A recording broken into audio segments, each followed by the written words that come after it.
Senhores telespectadores da UniTV e TV O Fluminense, muito boa tarde. Nesse momento, damos início ao programa Grupo Mônaco de Cultura e Saúde, que vai ao ar, ao vivo, todas as terças-feiras, às 15 horas. Neste primeiro bloco, o Bloco de Cultura, temos a alegria de receber como convidado o escritor e jornalista Nilton Novaes, que estará lançando no próximo dia 18 de março, às 18 horas e 30 minutos, em Niterói, no Botequim Informal, na Avenida Quintino Bocaiúva, 151, São Francisco, o livro de contos Letras Rebeldes, Fluidos Insensatos, uma obra que está sendo bastante aguardada pelo público da área cultural aqui de nossa cidade de Niterói. Boa tarde, Nilton Novaes. É uma honra recebê-lo aqui em nosso programa. Boa tarde, Carlos. É um prazer estar aqui com você. Pois não. Muito obrigado. Novaes, você é jornalista há 32 anos. Você acha que para o jornalista é mais fácil escrever literatura?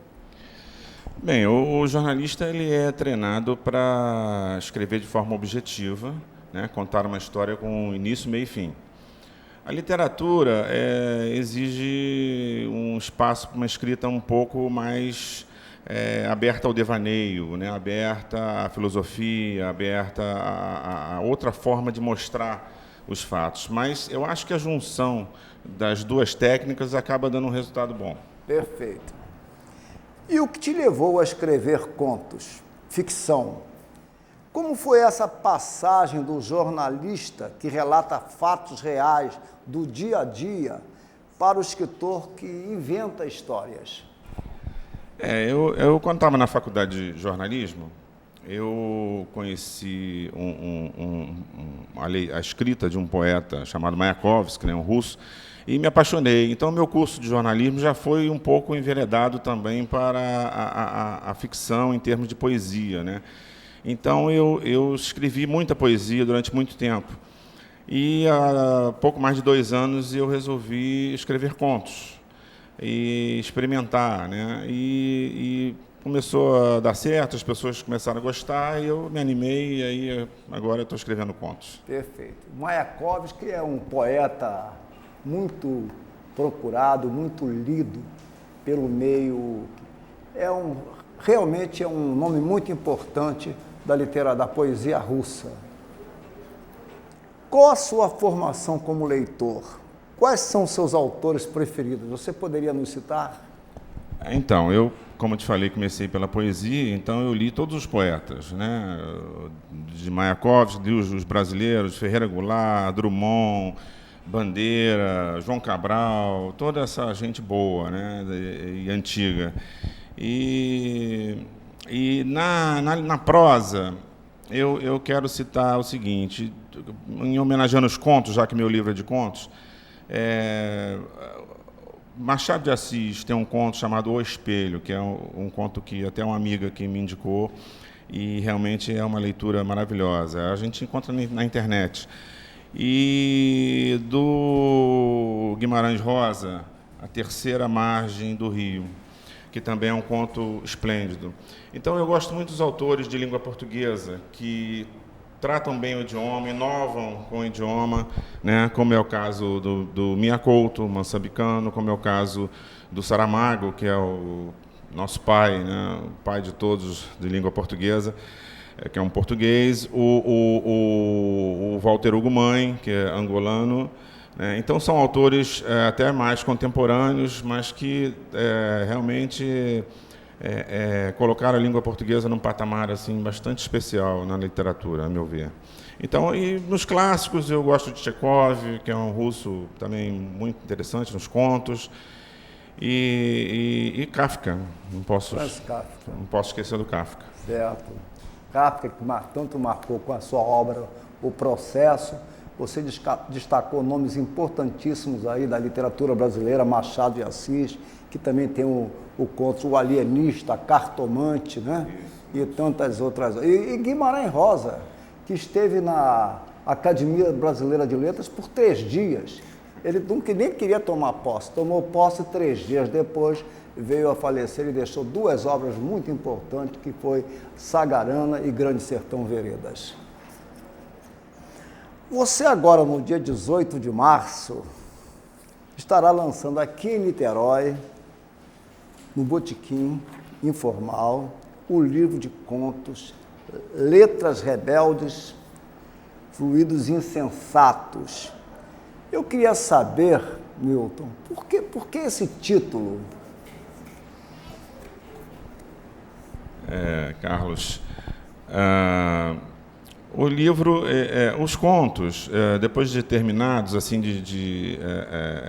feita a coletânea para serem publicados, eu percebi que era uma constante, quase em todos os contos, a existência de alguns fluidos insensatos, né? O suor, o sangue, né?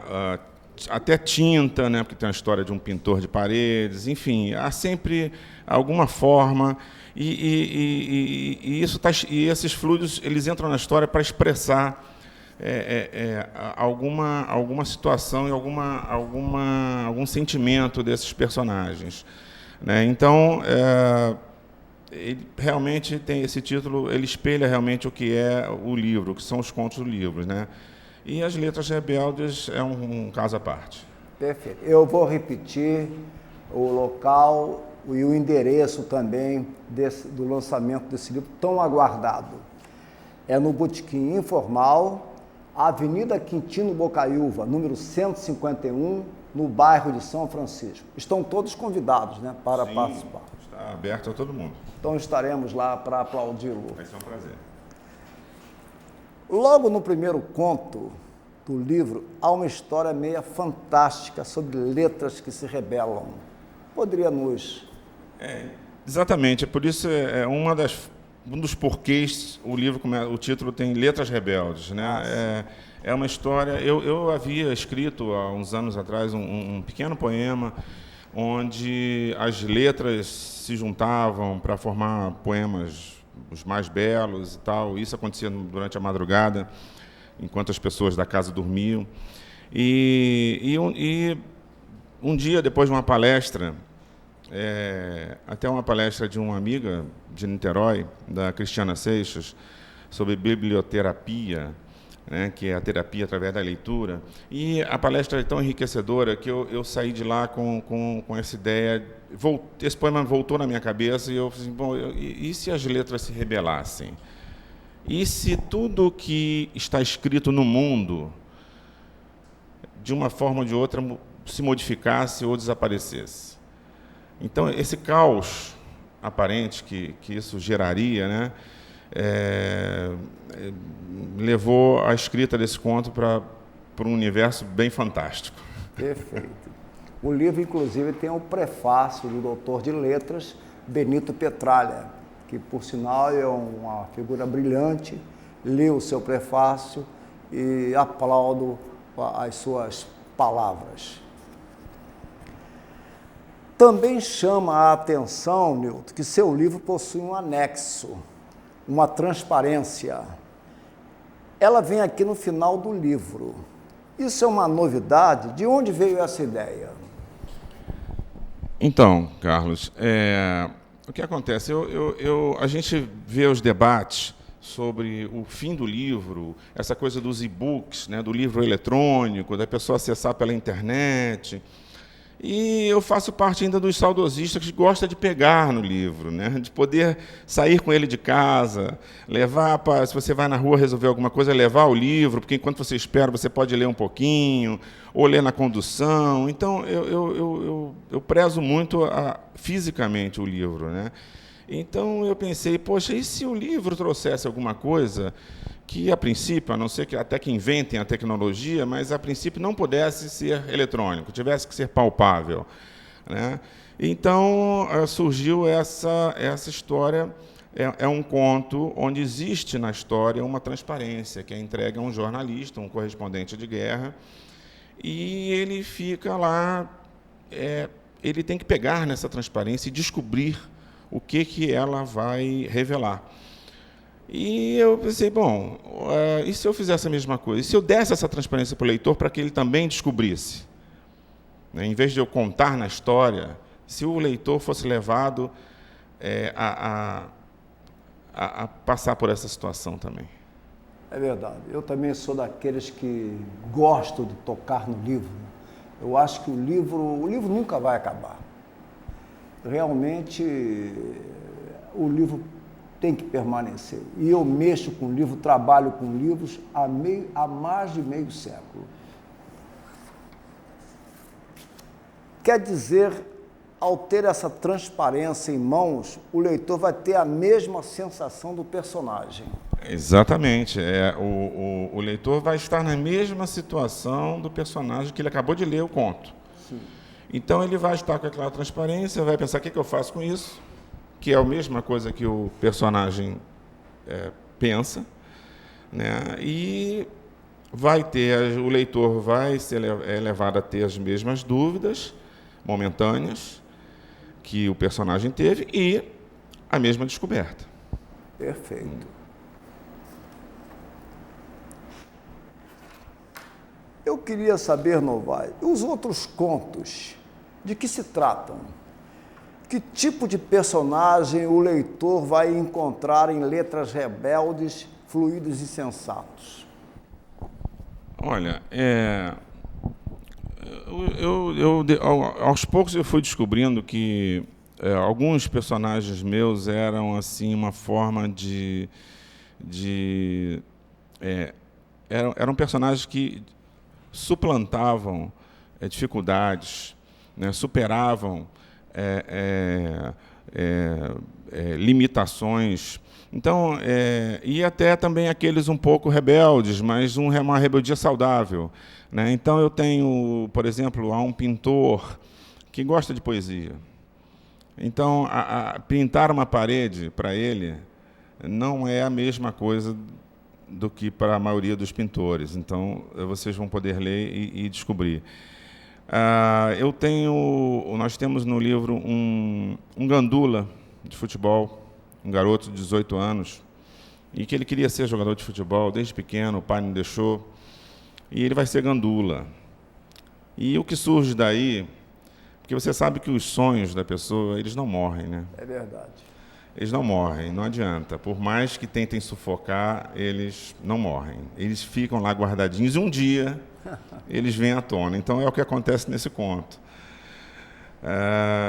Então, são personagens simples, pessoas do povo, mas que sempre têm alguma coisa especial. Certo.